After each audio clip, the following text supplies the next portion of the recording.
Les Camerounais et les toilettes modernes. Salle de fête lambda, nous sommes un samedi et c'est un jour de mariage. 20h, accueil des invités. Côté toilettes, rien à signaler. Quand vous y faites un tour, elles sont d'un éclat enviable. 22h, les invités arrivent en masse. Vroup. 22h30, entrée solennelle des mariés. Prière et bénédiction du repas. Côté toilettes, rien à signaler, c'est le calme total. 23h, ouverture du buffet. À partir de cet instant, les choses s'accélèrent. 23h45, première alerte verte. Un invité à qui le ndolé manque de respect se lève et fonce aux toilettes. Après 10 minutes de combat intense, notre maillot vert sort du champ de tir. Et comme il fallait s'y attendre, il a oublié de tirer la chasse. Après ce passage foudroyant, tout autre visiteur qui arrive en ces lieux constate que le pot a été redécoré en vert, la couleur officielle du ndolé. 24h, alerte rouge.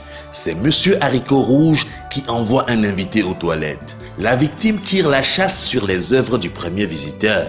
Mais les œuvres du premier visiteur ne partent pas. Il est obligé de s'asseoir sur le pot. Le voilà qui double la mise et renforce les œuvres de son illustre prédécesseur. Comme celui qui l'a précédé aux toilettes, il ne tire pas la chasse. Et la peinture rouge foncée qu'il a laissée vient renforcer le décor toujours dominé par les œuvres du premier candidat en vert. Minuit 30, il n'y a jamais 203. Le bal aux toilettes se poursuit avec le passage éclair d'un candidat perturbé par la sauce jaune du tarot. Il a piqué un sprint depuis le fond de la salle en criant « Tiens, tiens, tiens !» Après sa brillante intervention au cabinet, c'est comme si le candidat sauce jaune s'est dit « Après moi, le déluge ». Grâce à sa puissante contribution, la composition du décor aux toilettes prend une allure très patriotique.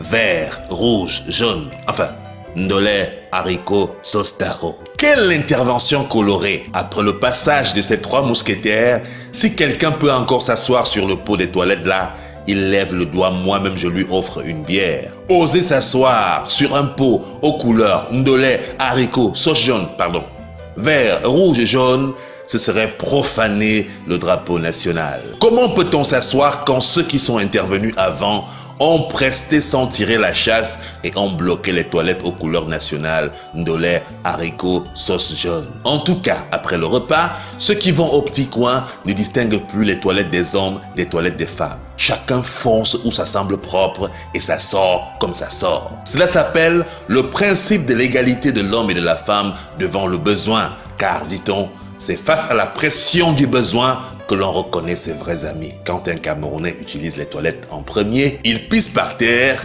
il arrose les bords du pot, il crache au sol, il plante un décor tellement inconfortable qu'il met mal à l'aise tous ceux qui auront le courage de s'aventurer en ces lieux après son passage dévastateur. Lorsque vers 5h du matin on coupe le courant dans la salle, en attendant que le groupe électrogène prenne le relais pour la suite de la fête, il y a quelqu'un qui a profité de l'obscurité dans les toilettes pour y déposer à même le sol un dernier gros souvenir qui va se signaler au petit matin par un concert philharmonique de mouches jouant sans discontinuer les airs musicaux de Beethoven, de Mozart ou encore de Jean-Sébastien Bach.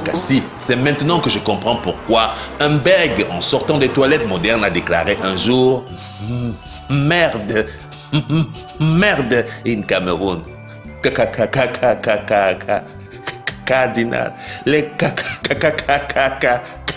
cabinet moderne, ce n'est pas pour certains Camerounais. Ils entrent là-bas, c'est la catastrophe.